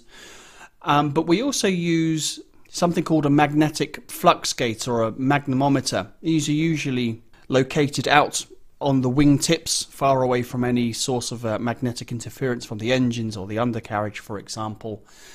And this just detects the magnetic field as it travels through it, and it relays that information back to the aircraft's AHAR system, for instance, its attitude and heading reference system. It may also be fed into other aircraft systems, GPS systems, basic flight control systems as well. But that's a good, steady source of magnetic information that's not really prone to any errors that the basic standby compass is. But one of the problems that we have to contend with is that the magnetic field around the Earth generated from the core, it's not totally static. It doesn't stay the same for long periods of time. In fact, it's changing all the time. On a day-to-day basis, these changes will be so minute as to be barely noticeable. But over longer periods of time, months, years, decades even, does change, and we need to account for that and keep up with it to maintain accurate navigation information. So how does it change? Put simply, it wanders. It's been known for a long time that our north and south poles are slowly changing position. When we first started taking direct readings of the magnetic North Pole, 100, maybe a little more years ago, 120 years ago, it was located in northern Canada. But since then, it's actually moved northwards by about 680 odd miles. So call it roughly about 5 miles a year it's been moving. And it's generally a predictable thing. We can account for that in navigation by applying something called magnetic variation. We know roughly how much the North Pole is moving every year, so we can apply that correction to our navigation. And depending on where you are on the Earth, that could be a matter of just 1 degree, or it could be 10 or more degrees. It all depends on that angular difference of your position to the North Pole at the time. So that's something we've known about for a long time. What we've also known about for a long time is that throughout the Earth's history, the magnetic poles have in fact reversed themselves. So north has become south and south has become north. In fact, it's happened probably something in the order of 200 times that we can tell. And how can we tell this? Well, it's imprinted in rock samples. Geologists can quite readily read magnetic signatures from rocks. And since rocks are generally pretty old, millions to tens of millions, even billions of years old, we've got a virtual history book of magnetic fields throughout the ages just by looking at rocks. And it seems that on average, that the Earth's magnetic pole reverses itself every approximately 300,000 years. Although interestingly, it's been, since the last one, nearly 800,000 years. So we are kind of due another magnetic reversal. And many scientists believe that there's pretty good evidence to suggest that that's actually occurring right now. I said that on average the magnetic poles had been wandering by about 5-ish miles per year. But in fact, in recent years, they've been moving by as much as 25 miles per year. So for some reason, they've accelerated markedly. There's also been an increase in the size of something called the South Atlantic anomaly. And this is a magnetic anomaly located, funnily enough, over the South Atlantic. It's basically an area where the Earth's magnetic field dips down much lower than it otherwise would. And this area seems to have been increasing over the past few decades, and scientists attribute this to a general weakening of the magnetic field, which again could be evidence that the poles are slowly reversing themselves. But do we need to panic? Well, probably not. Magnetic pole reversal isn't something that happens overnight. In fact, it takes from anything between a few hundred years at its quickest to maybe up to 10,000 years to occur. So this is in human terms at least, a very slow process. So there is evidence out there to suggest that past magnetic pole reversals have taken place within almost human lifetimes, within 100 years or so. But even that, I think, would be quite manageable. We're probably all familiar with some very terrible Hollywood movies, disaster movies, which depict the Earth's environment changing within a few hours and catastrophe ensues. Well, it won't be like that. But at the same time, we can't ignore it because there are some consequences that we need to think about. And one of the most obvious that we already have to contend with is that every so often, every few decades perhaps, we have to redesignate our runways. We know that on the end of each runway we have some large numbers painted in white, and this is the magnetic direction of the runway. Okay, very useful information to know for a pilot. But as the Earth's magnetic poles are moving, that number becomes less and less coincident with its actual true magnetic heading. So there's a couple of things we could do. We could rip up the runway and relay it so it continues to match the magnetic heading that it was designated as, but that's a bit of a faff. So more simply, we can just rub those numbers out and paint new ones. Quite recently at Geneva Airport, which is somewhere I go a lot, they redesignated their runway 23 to runway 22. Here in Europe, magnetic variation and the amount of magnetic change every year is pretty small 2 or 3 degrees generally. But in other parts of the world, it can be much more than that, and so runways have to be redesignated much more frequently. Now, I mentioned that it seems that the magnetic fields may be weakening. This may be a consequence of the gradual reversing of the poles. Again, in itself, it's nothing too much to worry about, but as we look back through Earth's history, we can see periods of time where the Earth's magnetic field, that protective shield around the Earth, has been as much as 90% weaker than it is now. And that may be some cause for concern, particularly over longer periods of time. If that magnetic field is much, much weaker, then the amount of harmful radiation getting through to the surface of the Earth will be much greater. It would also mean that aircraft flying high up in the stratosphere are more susceptible to cosmic radiation. It's something we already have to monitor, particularly over the polar routes, where cosmic radiation tends to be more intense anyhow. But if the Earth's magnetic field overall was weaker, then cosmic radiation dangers might become more of a concern to us. It may also mean, in the longer term, that we need to consider the protection we give to our GPS satellites, communication satellites, as they orbit the Earth.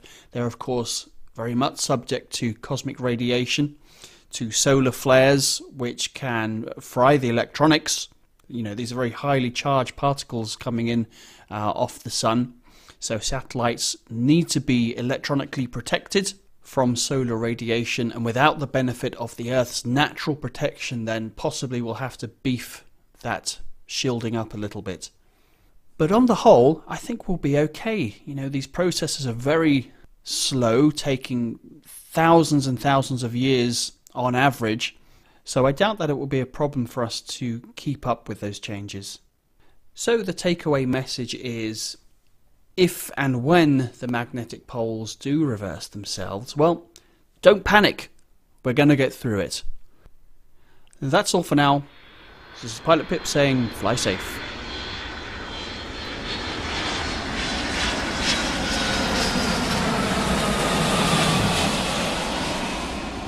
I guess you don't really kind of think of it that much when you're, doing the flying kind of stuff and that, about how much that does affect aviation. I know the obviously the runway numbers change and stuff over the course of time. Armando, what are your thoughts on that subject?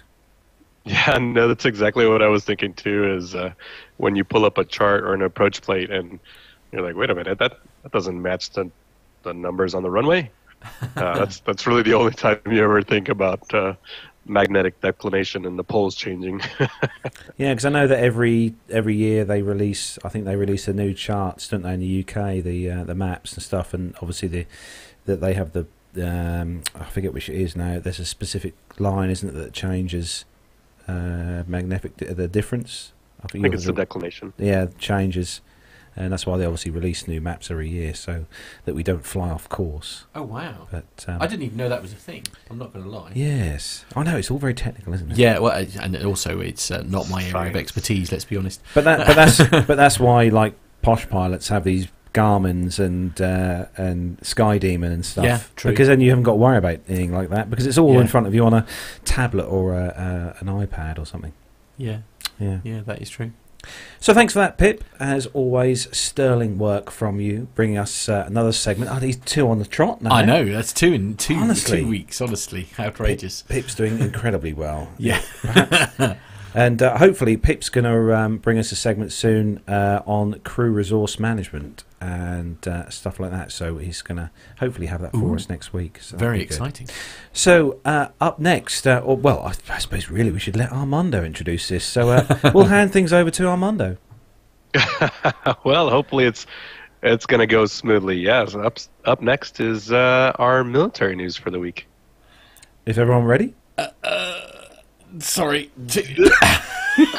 I may have got it wrong. Okay, we'll try that. Here we go. Yes, I'm ready now. Yeah, here we go. Let's go.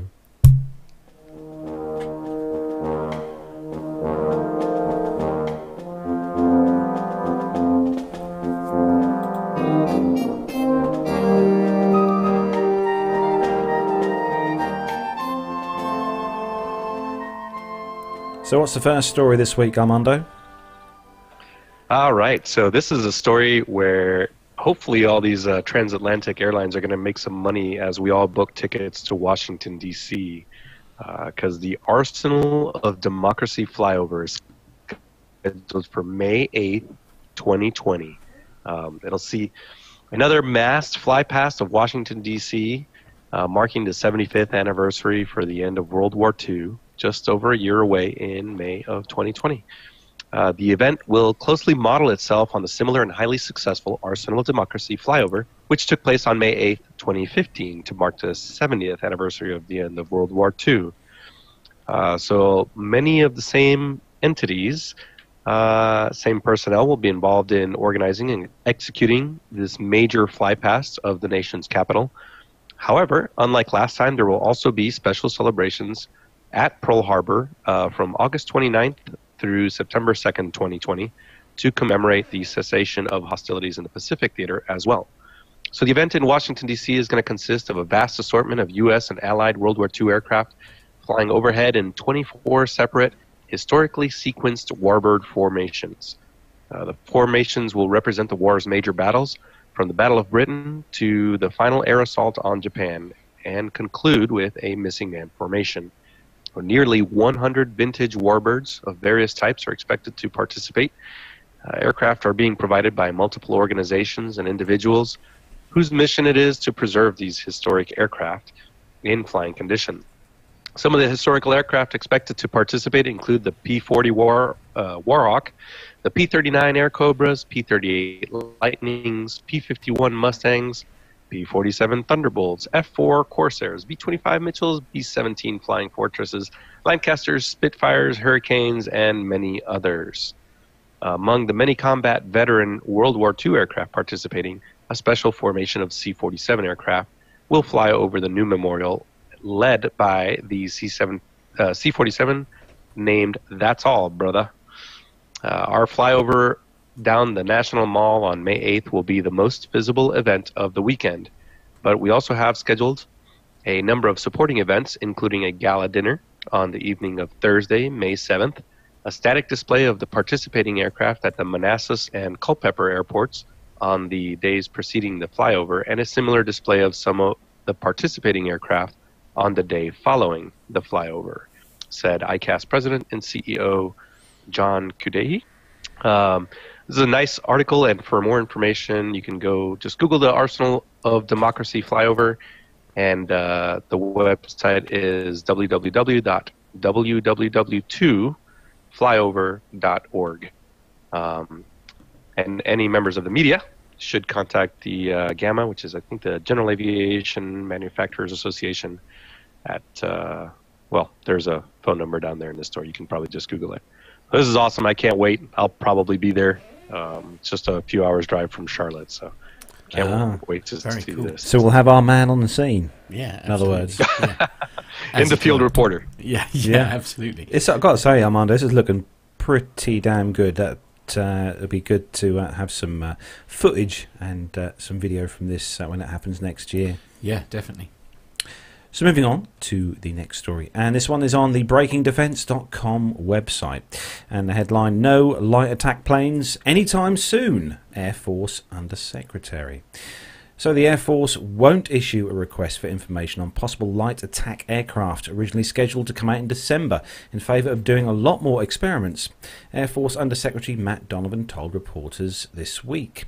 The service has been dithering over a decade about whether to buy propeller-driven aircraft for an affordable close air support in counterinsurgencies, where the absence of enemy fighters and anti-aircraft missiles means fighter jets are often overkill. He said, "I wouldn't expect an RFI anytime soon," Donovan told us. He said the service would broaden the scope of the experiment a little bit. The key to this policy change may be allies who've hoped for a cheaper plane to use for counter-terrorism and counter-insurgency operations. If the US buys the plane and allies do too, the price falls for everybody. While he didn't expand on what the Allies have said, he said seems clear the various allies who'd observed the experiments told the Air Force the planes and weapons so far tested just didn't quite provide what they were looking for. It's also possible that there is a debate within the Pentagon about whether a Special Operations Command of the Air Force should buy and fly the planes. A year ago, the Air Force Secretary Heather Wilson announced that the service had placed a $2.4 billion placeholder in the 2019 budget to buy light attack aircraft over the next 5 years. But Donovan's comments this morning appeared to make it unlikely that we'll see much in the budget, or that it may not be unveiled next month. The service did not plan to buy planes in 2019, but rather work with allies to build concepts of operations and assess the number of planes both allies and the United States should buy. Then the service would nail down to how many to buy and when to buy them, Wilson told the page on last February. The Air Force had decided to forgo spending $100 million on combat experiment in 2019 and further test Textron's AT-6 and the Sierra Nevada Embraer A-29. Long-time break-in defence readers will recall this has been going on since 2011. And Donovan mentioned during the talk with the Air Force Association headquarters that the release of the 2020 budget request may be delayed due to the government shutdown. No details were forthcoming since no one knows what or won't happen in the increasingly chaotic Washington. Now, I saw some of these light attack aircraft, one of the Textron aircraft at the Dubai Air Show when I was there a few years ago, and it looked bloody good, I will say.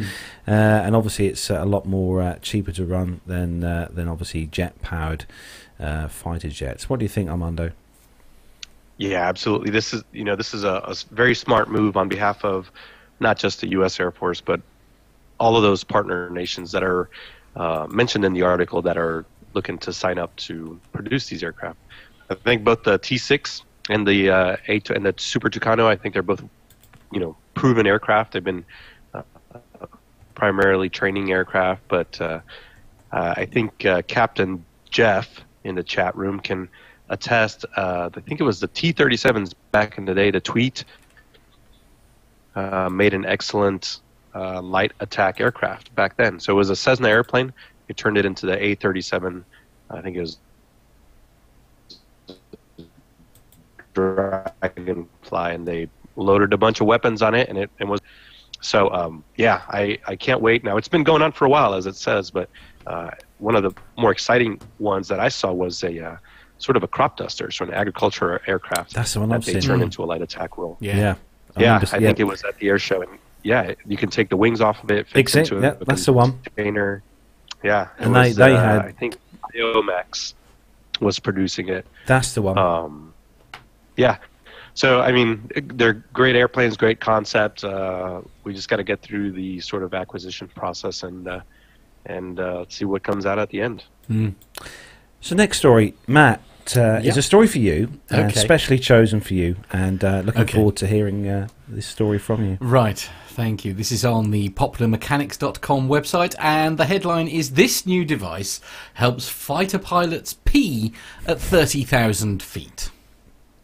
Bathroom breaks in fighter jets just got a whole lot easier. Fighter and other tactical aircraft pilots are getting a new device that will help, that will make urinating and flying a lot easier a task.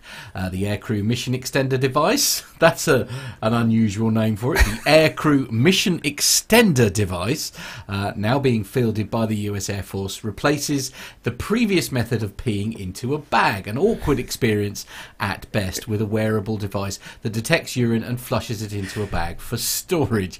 The call of nature has been a problem for pilots ever since the early days of flight. The original method was simply to hold one's pee, which can be extremely uncomfortable and distracting. Another is avoiding drinking water before and during a flight, a method which can cause headaches and stress and lowers the body's tolerance to high G-forces. Many older planes included a relief tube for pilots, which when flushed, the urine outside of the it put the urine outside of the aircraft. Peeing into a tube doesn't often doesn't work for everyone for some obvious physical reasons. So for today's fighter pilots, urinate into piddle packs, plastic bags that convert urine into a gel for disposal, but the method involves partially undressing while sitting strapped in a tiny cockpit and flying a multi-million-dollar jet. It's awkward. It is as awkward as it sounds. The Air Force's new aircrew mission extender device, or is it AMXD Max for short, could finally be the solution to the P problem. Unlike the old system, the AMXD Max. Am I saying that right, Armando? What am I supposed to do? What this is it?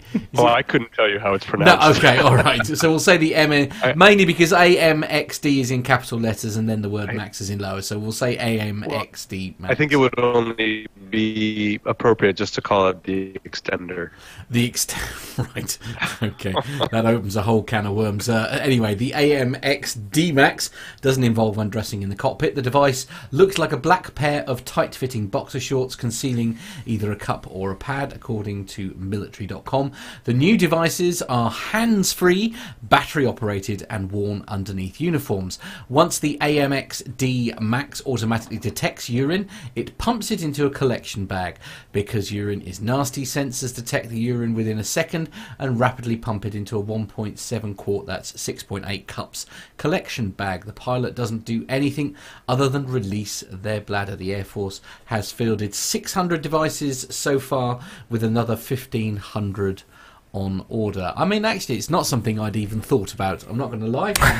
It's not something that even entered into my head, the fact that they might actually need to go in the air. I mean, Armando, you obviously you work in the force, and you obviously you fly flew on a regular basis. What was the preferred method of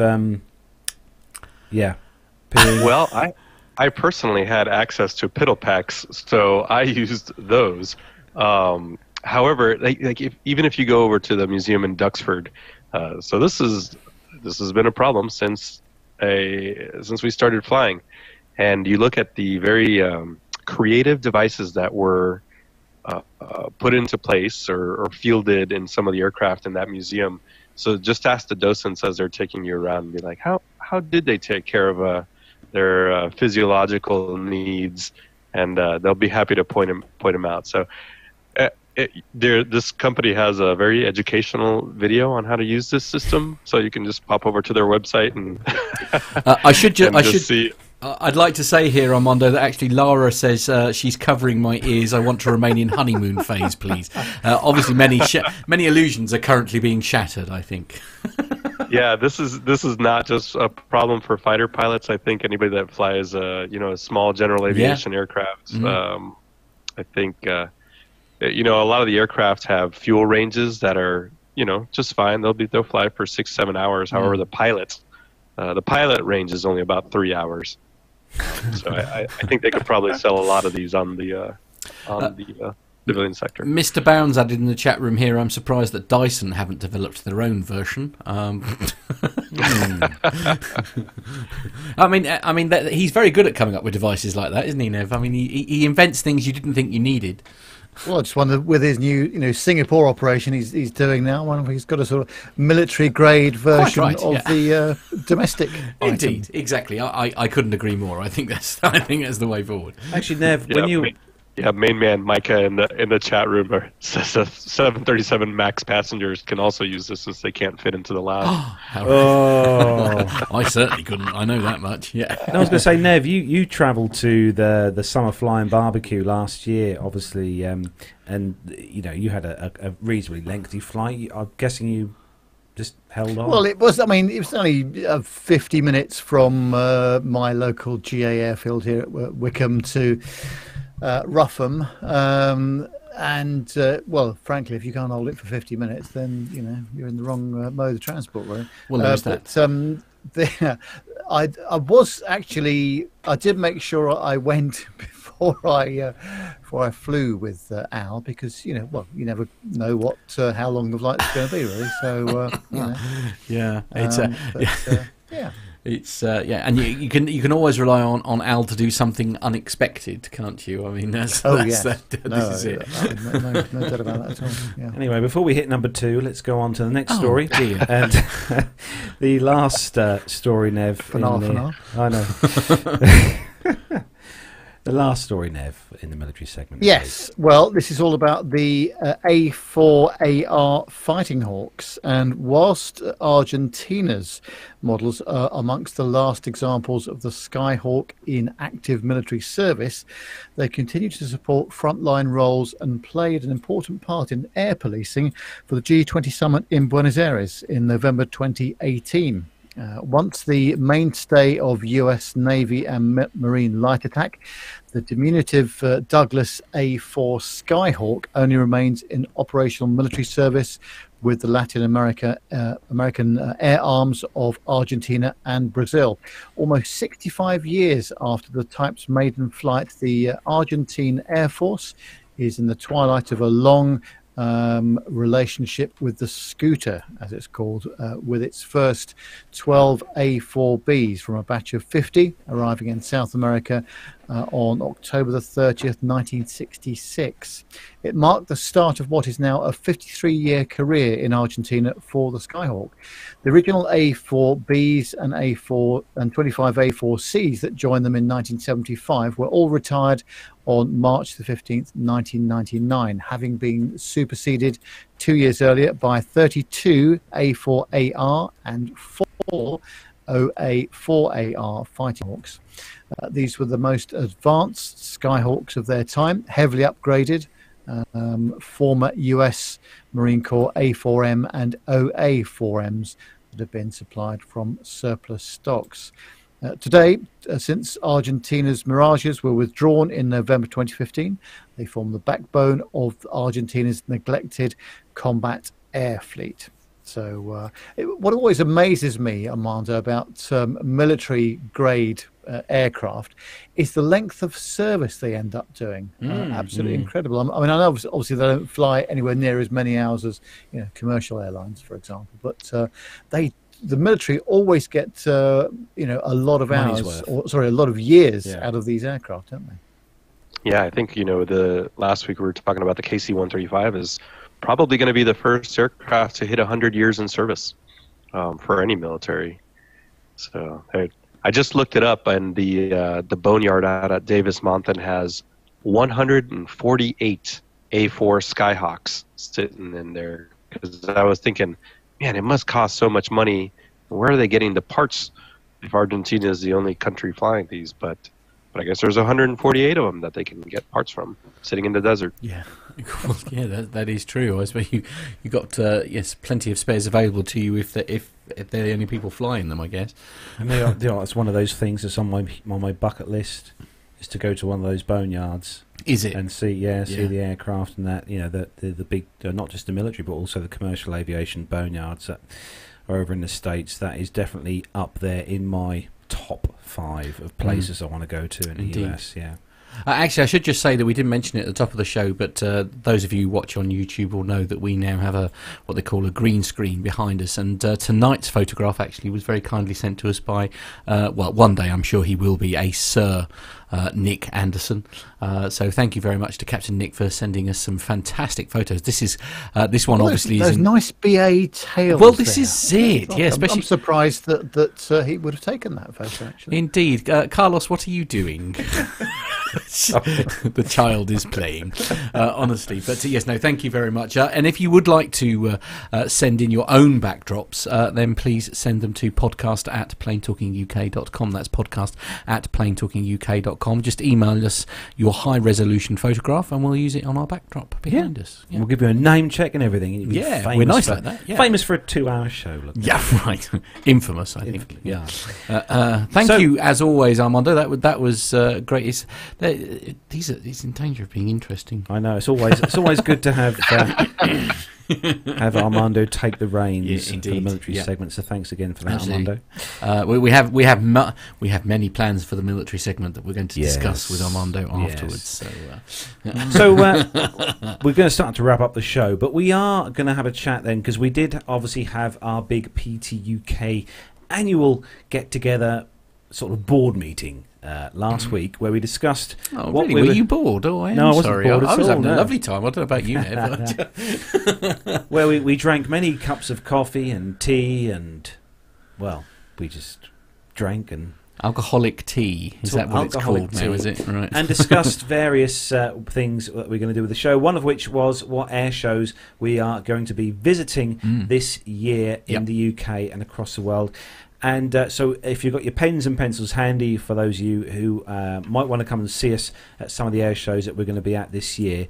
So I'll start us off. So we're going to be the first one on the list for this year will be the Shuttleworth season premiere air show. That's on Sunday, May the 5th. That's a Shuttleworth season premiere air show. So what's after that, Nev? Next up is the Duxford Air Festival on Sunday the 26th of May, which I'm looking forward to as well. Yeah, we had a great time at Duxford last year, didn't we? Really good. So what's on the third on the list, Matt? Yes, number 3 is the Aero Expo UK 2019. I think, Nev, you're going to that one, I think, on Saturday the 15th of June. Open brackets, Nev, close brackets, indicating that I have to do something. Right. Indeed. Turn up, preferably. Yeah. And I think that, yes, that's at the Wickham Air Park. So that's my local GA field, just down the road from me. And so, yes, I'll be going down there with my camera and microphone and doing some interviews at the Aero Expo. So, Armando, what's the fourth one on the list and probably one of the biggest ones for the year? Yeah, I'm excited to hear about this one too. It'll be RIAT, the Royal International Air Tattoo down at RAF Fairford. Yeah, that one's going to be a good one. That's we didn't do that last year, did we? We didn't. No, we skipped a year last year. Yeah, but, absolutely. We are hoping to all be there on Saturday, the 20th of July. So that's all of us will be there on Saturday, the 20th. So hopefully, if some of you guys and girls can be at RIAT this year, we'll see you there. I'm sure Jonathan Warner will be there with I dare say bells and whistles. And so the next one after that will be the Biggin Hill Festival of Flight. That's we'll be there on Sunday, the 18th of August, and that's Biggin Hill. That's just outside London. That's also quite a big air show here in the UK. Really looking forward to that air show, and fingers crossed we'll all be there. So hopefully we'll see some of you guys and girls there. Nev, we've also got another one which is a bit further away from the UK towards the end of the year, haven't we? Yes, it is. And we're going to the Sandpit for the Dubai Air Show 2019, and that is between the 17th and 20th of November. So whilst everybody back in the UK is freezing cold, Carlos and I will be applying the factor 50. I dare say. So, yes. And avoiding the sandstorms, Looking no forward to doubt. Yeah. But also, we are very lucky indeed, obviously, to have Armando on the team. And Armando is going to be covering some of the air shows in the US that we can't get to and attend. So, Armando, run us through where you will be this year flying the PTUK flag. Yeah, that's right. Well, first of all, I'm super excited and proud of you guys for growing 6 events in the UK. That's awesome. Well, it's 5 in the UK and then a Dubai Air Show. That's awesome. But I'll have my PTUK shirt on and a microphone and hopefully a video camera both at Oshkosh.